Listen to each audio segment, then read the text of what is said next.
A brief history of and how to make a God's eye.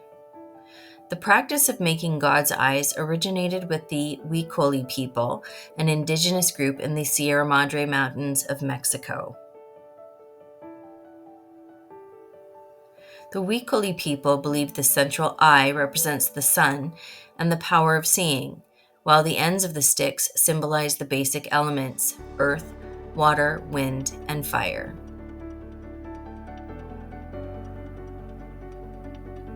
The craft of making God's eyes has become a popular form of folk art, with variations and interpretations found in other cultures.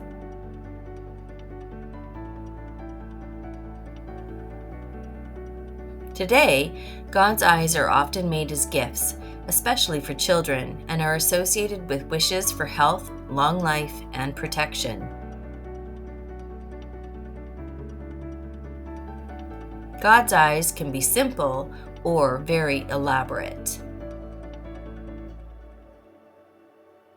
Today, we are going to learn how to make a basic God's eye. Let's get started. Okay, so here's how you weave a God's eye, and you can see here that I've taken 2 popsicle sticks and I have glued them together with a hot glue gun, and I have a length of yarn here in order to start my weave. Now, sometimes with this, it's always a simple algorithm when it comes to weaving. It's either under, over, but when you're first learning how to do this, sometimes it's easier if you just mark the popsicle stick with 1, 2, 3, and 4, and that's just until you kind of get used to the algorithm for the weave itself. So I will find the end of the string here. Some people will hot glue it to the center, but when you're first learning, it doesn't really need to happen that way. So I could do 1, 2, just wrap it around one direction, and then in the other direction 1, 2, so that I've got a cross. So now on my number 1 stick, I wrap it around, and then you see how there's always the cross in the middle? I'm going to follow the cross. So I wrap it around number 2, and as I'm wrapping it around number 2, I kind of twist it, and then you can see here that it's time for me to follow the cross, wrap around number 3, and then turn. And you can see both of my hands are on the loom, which is what the popsicle sticks are.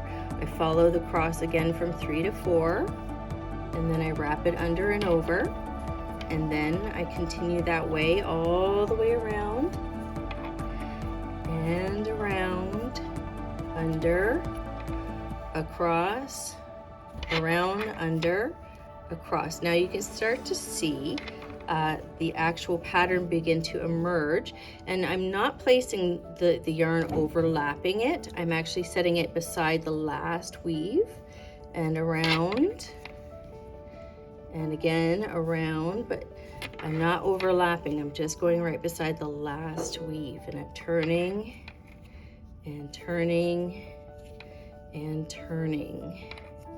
And that is how we continue to do it all the way until we get to the very ends of the loom.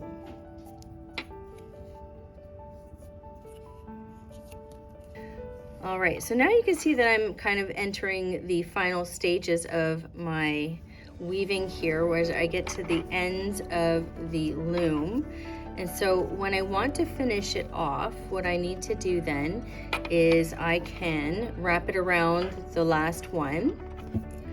And if you want to make a little loop with it, what I like to do is I just make a loop, and you can make it as long as you want with whatever leftover yarn you have. And then I just sort of take my hot glue gun, and then I just give a little hot glue there. Oopsie, too much. And then I'm careful not to touch the hot glue, and then you can see, let that dry. And then if you have a little bit of string left over, that's fine. Some people like to actually hot glue gun all around the edges as well, just to keep the yarn in place. But on the back side, you can see what it looks like on the back, and then on the front you can see what it looks like on the front. And then you have a little hanger to hang your weaving.